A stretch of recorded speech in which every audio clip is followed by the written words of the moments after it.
ये जो USBRL project है, इसका ओरिजिनल नाम था JURL, Jammu Udhampur rail link project. और इनिशियली इस पूरे प्रोजेक्ट की लंबाई थी 326 किलोमीटर, जिसमें से 54 किलोमीटर जो कि जम्मू से उधमपुर की डिस्टेंस है वो कंप्लीट हो गई है।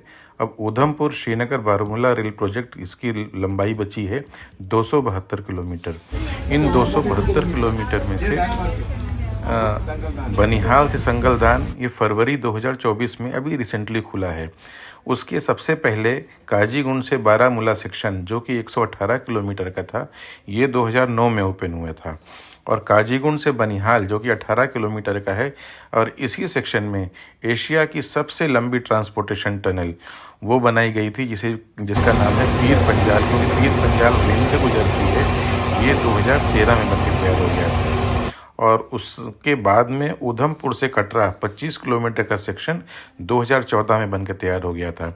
अब जो बचा हुआ था उसमें से 111 किलोमीटर बनिहाल से लेकर कटरा तक, तो बनिहाल से लेकर संगलदान तक अभी फरवरी 2024 में खुल गया है। और संगलदान से रियासी ये सेक्शन, इसका इंस्पेक्शन होना है। इसमें CRS इंस्पेक्शन कहते हैं इसको, कमिश्नर ऑफ रेलवे सेफ्टी। इसमें सभी आइटम को उतर के देखते हैं, एक एक आइटम देखते हैं, ट्रैक को देखते हैं, ब्रिजेस को देखते हैं, सारे अरेंजमेंट देखते हैं, सेफ्टी अरेंजमेंट देखते हैं। तो ये जल्दी ही जून के लास्ट वीक में हो जाएगा। और प्लानिंग ये है कि जल्दी ही संगलदान से लेके और रियासी तक ये सेक्शन खुल जाएगा। आपको जानकर बिल्कुल खुशी होगी कि जो हमारा फेमस चिनाव ब्रिज है वो भी इसी सेक्शन में आता है, रियासी से संगलदान के बीच में। तो वो सेक्शन भी खुल जाएगा। और उसके बाद में जो बच रहा है वो कटरा से लेकर रियासी सेक्शन। कटरा से रियासी का सेक्शन जो है बहुत छोटा सा सेक्शन है। ये वही सेक्शन है जिसमें टनल T1 वो सभी को परेशान किए हुए है। टनल T1 एक ऐसा है जिसमें कि जो मेजर बाउंड्री थ्रस्ट है, मेजर बाउंड्री प्लेन जो कि कांधार से लेकर बर्मा तक फैला हुआ है, इतनी लंबी का। तो यहाँ पर एक मेजर फॉल्ट है जहाँ पर लगातार मूवमेंट होता रहता है जियोलॉजिकल प्लेटों के बीच में। तो यहाँ पर जो टनल T1 है वो इसी मेजर फॉल्ट के बीच में पड़ रही है। और उसकी एक प्रॉब्लम की वजह ये भी है कि जिस जगह से ये टनल पास हो रही है वहाँ पर एक बहुत बड़ा वाटर बॉडी पड़ रही है, एक्वीफर पड़ रहा है, जिसकी वजह से जब भी वहाँ पे कुछ भी खुदाई वगैरह होती है, बेंचिंग करते हैं, तो एकदम से पानी भड़बड़ा कर बहुत तेज़ी से निकलना शुरू हो जाता है, जिसकी वजह से फिर काम बंद हो जाता है। जितने भी वहाँ पे काम करती हुई मशीनें हैं, टैंकर्स हैं और बड़े बड़े ड्रम्स हैं, वो सारे के सारे बह जाते हैं।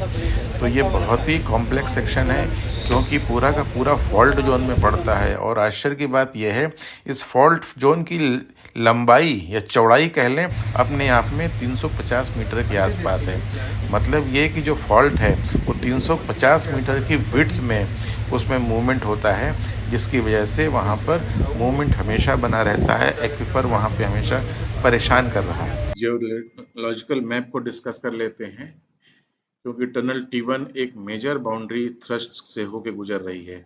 अब आपको दिखाते हैं, पहले तो हम ये दिखाते हैं पर्पल कलर से, पर ये है हमारी रेलवे लाइन जो कि बनाई जा रही है, मोटा मोटा आप समझ गए होंगे।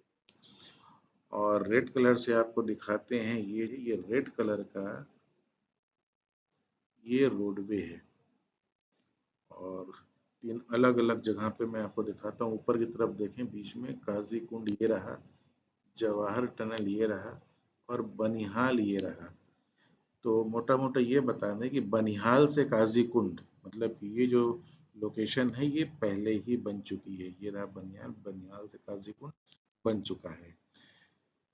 कटरा से लेकर ये जो लोकेशन है, कटरा से लेकर उधमपुर ये भी बन चुका है। जम्मू से लेकर उधमपुर ये भी बन चुका है। अभी बीच में बनिहाल से लेकर संगलदान, संगलदान कहीं यहाँ पर आता है इस लोकेशन पे। तो ये संगलदान का ये जो एरिया है यहाँ पे भी ट्रेन चल चुकी है। और 27-28 तारीख को रियासी कुछ इस लोकेशन पे है।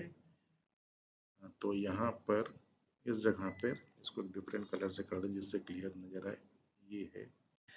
तो यहाँ पर 27-28 जून को ट्रेन का इंस्पेक्शन हो जाएगा, यहाँ पे भी चल पाएगी। उसके बाद में रियासी और कटरा इन दोनों के बीच में काम होना है। और चलिए आपको फिर से दिखाएं, थोड़ा सा क्लियर कर दें जिससे आपको देखने में आसानी रहे। यहाँ पे क्लियर कर देते हैं। तो बाउंड्री थ्रस्ट आप देख रहे हैं, ये जो ग्रीन कलर का है, मैं कैसे दिखाऊं आपको, चलिए इसको हाईलाइट कर देता हूँ। ये जो ग्रीन कलर का नजर आ रहा है, मेरी पेन चल रही है, ये है मेजर बाउंड्री थ्रस्ट, जो कि कंधार से लेके बर्मा तक पास हो रहा है। इसका ये मतलब है कि कहीं ना कहीं टनल इसको क्रॉस जरूर करेगी, क्योंकि पूरी विड्थ में ये है। तो ये मैं लोकेशन को एनसर्किल कर देता हूँ, इस जगह पर ये टनल को क्रॉस कर रहा है। इस बाउंड्री थ्रस्ट की जो विड्थ है वो करीब 300-350 मीटर है। इस विड्थ में बाउंड्री थ्रस्ट की दो प्लेट आपस में रब करती हैं और वहां पर मटेरियल काफी भुरभुरा हो जाता है। इसी लोकेशन पर टनल T1 है। टनल T1 जो कि बीच में करीब 350 मीटर की विड्थ हो, मतलब थी, जो नहीं बन पा रही थी, और जरा भी खुदाई करने पे पानी बहुत तेजी से यहाँ पे निकलने लग रहा था। तो एक तो बाउंड्री थ्रस्ट और ऊपर से वाटर बॉडी की प्रेजेंस, तो उन दो प्रेजेंस ने इस टनल T1 को बहुत ही क्रिटिकल बना रखा था। अभी लगभग इसमें 50 मीटर की विड्थ बची है, जिसमें कि बेंचिंग का काम है, लाइनिंग का काम है। टनल पूरी खुद चुकी है, लेकिन बेंचिंग, लाइनिंग और फिनिशिंग का काम होना है। तो चलिए इसको बंद करते हैं और उम्मीद करते हैं जल्दी ये टनल कंप्लीट हो जाएगी। ये रेल कब रोड निकला है? अच्छा, 20 जून को फर्स्ट सक्सेसफुल ट्रायल कंप्लीट हुआ, ऐसा रेल मिनिस्टर अश्विनी वैष्णव जी ने घोषित किया।